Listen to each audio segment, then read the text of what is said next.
ठीक है। अब देखिए आज हम पढ़ेंगे 12th फिजिक्स का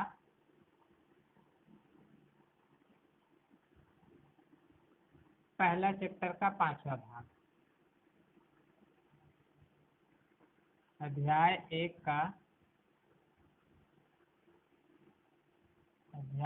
का जिसका नाम है स्थिर वैद्युत भाग 5। इसके पिछले वाली क्लास में हमने पढ़ा है अक्षीय स्थिति के बारे में। आज पढ़ेंगे वैद्युत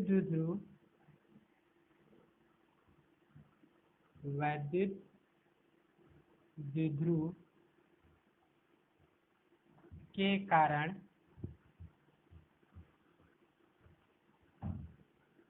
विद्युत क्षेत्र की तीव्रता।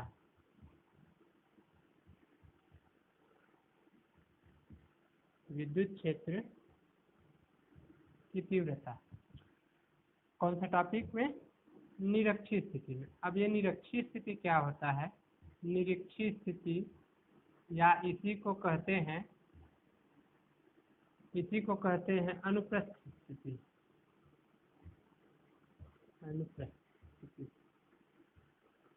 ठीक है। अब देखिए इसमें कैसे करेंगे, तो आगे ध्यान से सुनिएगा। आखिर में निरक्षीय स्थिति होती क्या है इसके बारे में, तो ध्यान से देखिए। हम पहले इसके चित्र को समझ लेते हैं। ये आपके पास दो आवेश है। कौन कौन से चित्र को यहाँ बना लेते हैं। अपने पास ये दो आवेश है, एक आवेश है एक धन आवेश और दूसरा एक धन आवेश और दूसरा ऋण आवेश। इसके बीच का भाग आप जानते हैं बीचों बीच वो लेते हैं। अब इसको हम लंबार्धक आगे बढ़ा देते हैं और इसको इन दोनों को हम क्या कर देते हैं भाई, मिला देते हैं। ये दोनों को आपने क्या कर दिया, मिला दिया। आप जानते हैं कि ये दोनों के बीच की दूरी कितनी होती है? प्रभावकारी लंबाई 2L, यहाँ से यहाँ तक का L और यहाँ से यहाँ तक का भी L। ये यहाँ से इस बिंदु देख लीजिए ध्यान से, इस बिंदु पर इसको हम नाम दे देते हैं, क्या दे देते हैं? P बिंदु। क्या दे देते हैं भाई? इस बिंदु को दे देते हैं P। अब आप जानते हैं, देखिए ध्यान से, इसको हम आगे बढ़ा देते हैं इधर की ओर। कहाँ आगे बढ़ा दिए? इधर की ओर। इसको नाम दे दिए हमने विद्युत क्षेत्र E1 और दूसरा दिशा इसको इधर बढ़ा दिए, इसको दे दिए हमने T2। और इसका अगर परिणामी निकाले तो परिणामी जो निकलेगा ये कहलाएगा आपका, तो ये थीटा और ये थीटा दोनों मिला के कितना भाई? 2 थीटा। ये आपके पास आया। इस तरीके से चित्र बना है। तो सबसे पहले निरक्षीय स्थिति, तो वैद्युत द्विध्रुव के लंबार्धक किसी बिंदु पर जिस पर विद्युत क्षेत्र की तीव्रता ज्ञात करनी होती है उसको लेते हैं, उसको कहते हैं हम निरक्षीय स्थिति। तो ध्यान से देखिएगा, इसके लिए व्यंजक अगर निकालते हैं, व्यंजक निकालें तो कैसे निकलेगा? तो फिर ले लेते हैं, माना कि ठीक है, इसको नाम दे दिए हमने B और इसको दे दिया A। ठीक है, माना कि AB क्या है आपके पास भाई? AB है वैद्युत द्विध्रुव और 2L क्या है उसकी? प्रभावकारी लंबाई। O से P की दूरी क्या है भाई? R। तो OA की दूरी L और OB की दूरी क्या? L। ठीक है। अब हम ले लेते हैं बिंदु A के कारण बिंदु P की विद्युत क्षेत्र तीव्रता। क्या ले लिए? बिंदु A के कारण बिंदु P की विद्युत क्षेत्र तीव्रता। तो अगर E1 ले लेते हैं इसके लिए बिंदु A पर 1/4 पाई एप्सिलॉन 0 और ये प्लस है तो प्लस। ठीक है। और आपके पास क्या हो जाएगा भाई, आगे देखिए प्लस है, ये हो गया, और AP का स्क्वायर। आप इसको ऐसा अगर करें तो AP का स्क्वायर तो 1/4 पाई एप्सिलॉन 0 क्यू क्या हो जाएगा, AP का स्क्वायर, तो AP का स्क्वायर ये है, AP का स्क्वायर, तो ये लंब, और ये क्या हो गया भाई, ये 90 डिग्री बना, तो क्या हो जाएगा R प्लस L का होल स्क्वायर। ठीक है, दूसरे में भी ध्यान दे लेते हैं, ये R है ना, ये दूरी क्या है भाई आपके पास R। ठीक है, तो R प्लस L का स्क्वायर बराबर वो निकल जाएगा। उसी तरीके से समीकरण 1 ले लिए, समीकरण बिंदु B भी ले लेते हैं। बिंदु B के कारण अगर बिंदु P पर विद्युत क्षेत्र की तीव्रता, अब ये क्या हो जाएगा, विद्युत क्षेत्र तीव्रता, तो ध्यान से देखिए E2 बराबर 1/4 पाई एप्सिलॉन 0, और आपके पास इसका भी क्या हो जाएगा, Q हो जाएगा। ठीक है, और Q होगा माइनस Q है, उसको बाद में देखते हैं, R का स्क्वायर प्लस L का स्क्वायर का होल स्क्वायर। ठीक है, इसको दे दिए समीकरण 2। तो समीकरण 1 और 2 हो गया। तो समीकरण 1 और 2 में देखिएगा ध्यान से, समीकरण 1 और 2 में ये ऐसा आएगा, AP का स्क्वायर है तो ये इधर से A स्क्वायर और ये स्क्वायर अंदर में आएगा भाई। ठीक है, समीकरण 1 और 2। अब आगे देख लेते हैं। ठीक है, अब हम क्या निकाल लेंगे, समीकरण 1 और 2 निकाले हुए हैं, उसकी परिणामी तीव्रता निकाल लेते हैं। तो समीकरण की परिणामी तीव्रता क्या होगी, अगर परिणामी तीव्रता निकालते हैं, ध्यान से देखिएगा, परिणामी तीव्रता, तो परिणामी तीव्रता निकालते हैं तो E बराबर, ठीक है, E बराबर आप क्या कर सकते हैं, ध्यान से देखिए, E1 प्लस E2 दोनों का हो गया। अगर इसका अंदर में स्क्वायर का अंदर में ये कर दे तो क्या हो जाएगा, अंदर में अंडर रूट लगा दिए तो हमको क्या करना पड़ेगा भाई, उसका E1 और E2 का क्या करना पड़ेगा, ये स्क्वायर करना पड़ेगा। ऐसा परिणामी भी निकाल सकते हैं, ये कट जाएगा और E1 E2। तो आगे देख लीजिए, E बराबर क्या हो जाएगा आपके पास, E1 का स्क्वायर प्लस E2 का स्क्वायर प्लस 2E1 और E2।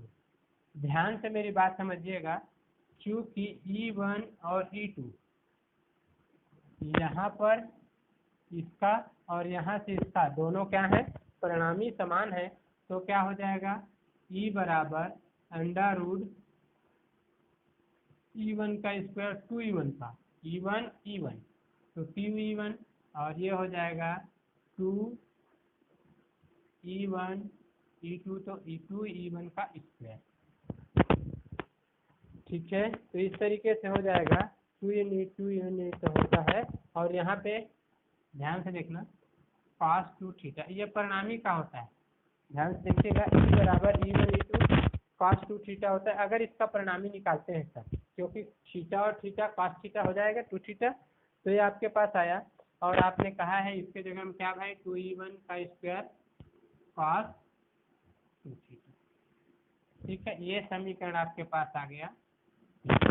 समीकरण 3 आ गया, तो समीकरण 3 के बाद क्या कर लेंगे, आप देखिए ध्यान से, दोनों में से आगे कुछ निकलेगा क्या, E1 बराबर 2E1 और 2 दोनों में है, E1 और E1 तो 2E1, तो क्या करेंगे भाई, 2E1 को सामने निकाल दिए, आपके पास बचा क्या, इसमें बचा 1 और इसमें बचा cos 2 थीटा, और E1 का स्क्वायर बचा है तो इसको ले लिए, एक E1 का 2E1 का स्क्वायर, 2E1 का स्क्वायर निकल गया, एक cos थीटा। अब इसके बाद ध्यान से देखिएगा, E बराबर, ये मैं लिख सकता हूँ 2E1 E2 का, और इसको लिख सकता हूँ, क्या लिख सकता हूँ, इसको लिख सकता हूँ 2 cos स्क्वायर थीटा। ये फार्मूला होता है 1 plus cos 2 theta equal to होता है 2 cos स्क्वायर थीटा, ये याद रखना पड़ेगा आपको। तो इतना हो गया, इसको दे दिए हम समीकरण कितना भाई 4, ठीक है। तो 2 इवन cos थीटा इसको निकल गया। आपके पास आगे बाहर कुछ निकलेगा क्या, बाहर निकाल लेते हैं जो निकलेगा। अब बाहर क्या निकलेगा, तो देखिए ई बराबर, ठीक है, ई बराबर इसमें से 2 4 है तो 2 बाहर निकल जाएगा और साथ में ई बाहर निकल जाएगा, और cos स्क्वायर थीटा है तो क्या हो जाएगा E1 cos 2 थीटा, ये भी निकल जाएगा cos theta cos square theta, ये आपके पास बाहर निकला। तो ई बराबर हो गया, ध्यान से देखिएगा, पहले हम cos थीटा का मान निकाल लेते हैं। cos थीटा बराबर क्या होता है, cos थीटा बराबर होता है आधार बटे कर्ण, और आधार बटे कर्ण अगर लेते हैं, ये 90 का हो गया, तो कोण कहाँ बन रहा है यहाँ पर, तो आधार बटे कर्ण बराबर, तो cos थीटा क्या हो जाएगा भाई, आधार आपके पास क्या है, आधार है L, ठीक है, आधार आपके पास क्या हो जाएगा ठीक है, आधार ले लिए, तो इस तरीके से आधार लेंगे तो आपके पास क्या हो जाएगा, ध्यान से देखिएगा, cos थीटा बराबर आधार L और कर्ण क्या आ जाएगा, R का स्क्वायर प्लस L का स्क्वायर, आधे ये निकल गया। इसको यहाँ पे रखेंगे, कहाँ पे रखेंगे, cos थीटा में रख दिए, तो cos थीटा में रखेंगे तो आपके पास आ जाएगा समीकरण, ये आपके पास ध्यान से देखिएगा, क्यों, कर्ण का तो समझ में आ गया, कर्ण बराबर क्या होगा, कर्ण बराबर आधार का वर्ग धन लंब का वर्ग, इसलिए आया ये आपके पास, ये कर्ण है, या फिर ये कर्ण ले लीजिए, ये कर्ण है, तो ये लंब आधार हो गया आपके पास और ये लंब हो गया, ठीक है। तो लंब का हो गया, आधार हो गया L और हो गया कर्ण, ठीक है। तो इस तरीके से ले लिए, हो गया। अब आगे देखते हैं इसके, तो 2 इवन cos थीटा आपके पास इतना आ गया, ये बाहर निकला तो cos थीटा बस निकलेगा ना भाई, cos थीटा निकल गया। अब आपके पास माइन सबको वैल्यू को रख दीजिए, तो क्या हो जाएगा भाई आपके पास R का स्क्वायर, अब ये तो हो गया इतना, cos थीटा स्क्वायर हो गया, इतना हो गया, अंडर रूट में डाल दिए, तो अंडर रूट में डाले तो 1/स्क्वायर था, उसको अंडर रूट में डाल दिए,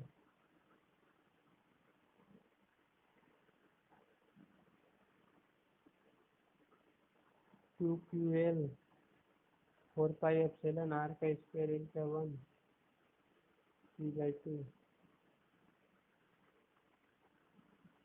ठीक, L हो गया भाई, इतना है। ये मान को सबको कहाँ रखना है आपको, ये मान को समीकरण किसमें रखना है, ये मान को आपको रखना है इसमें रखो, ये समीकरण 5 4 कितने दे चुके हो, 4 5 में रखो, तो ये सब मान को, तो समीकरण 5 में रखोगे तो क्या होगा भाई आपके पास, परिणामी तीव्रता, परिणामी तीव्रता क्या हो जाएगा, परिणामी तीव्रता E बराबर 2 का 2, E1 के जगह में Q/4πε0, ठीक है, और इसके बाद में है 1 ले लीजिए तो भी चलेगा, R का स्क्वायर प्लस L का स्क्वायर, और cos थीटा की जगह में क्या आया है, L अंडर रूट R का स्क्वायर प्लस L का स्क्वायर, ठीक है। तो इसको ऐसा कर सकते हैं क्या, A2 हो गया, Q हो गया 4πε0 और 1, ठीक है, ये इसको इस पे R का स्क्वायर है, L का स्क्वायर है, तो ये दोनों को, ये 2 हो गया और ये 3 हो गया, तो इसको ऐसा लिख सकता हूँ, R का स्क्वायर L रहेगा ना, R का स्क्वायर प्लस L का स्क्वायर 3/2, क्योंकि अंडर रूट का मतलब होता है, अंडर रूट का मतलब होता है 1/2, अगर मैं R का स्क्वायर प्लस L का स्क्वायर रखा हूँ तो क्या हो जाएगा अंडर रूट, तो ये हो जाएगा आपके पास R का स्क्वायर 3/2 हो गया। अब ये 3/2 हुआ, तो ध्यान से देखिएगा इसके आगे, दोनों का 3/2, अब आपके पास E बराबर हो जाएगा, ठीक है, E बराबर 2Q एल, और इसको ले लेते हैं 1/4πε0, और नीचे में बचा है क्या भाई, आर का स्क्वायर प्लस एल का स्क्वायर 3/3 क्या बचा है ये 3/2। आगे देखते हैं, इसको समीकरण दे दीजिए 6, तो समीकरण 6 दे दिए तो आपके पास क्या हो जाएगा। अब आप जानते हैं कि जो आर है वो बहुत बड़ा है किससे, एल की तुलना में, ठीक है, एल की तुलना में बहुत बड़ा है। और जानते हैं आप दूसरा चीज जानते हैं, वैद्युत द्विध्रुव P बराबर 2QL होता है। क्या होता है, 2QL होता है। तो आपके पास क्या हो जाएगा भाई, देखिए ध्यान से सब मान को रखिएगा। तो E बराबर 1/4πε0, 2QL के जगह में P आ गया, और नीचे में R का स्क्वायर है, और ये 3/2 का स्क्वायर है। तो ये 2 से ये 2 कटा, और E बराबर आ गया 1/4πε0 P/R का क्यूब। ये कहलाता है निरक्षीय स्थिति में वैद्युत द्विध्रुव के कारण विद्युत क्षेत्र की तीव्रता, इसकी दिशा जो होती है, इसकी दिशा जो होती है वो धन आवेश से ऋण आवेश की ओर होती है।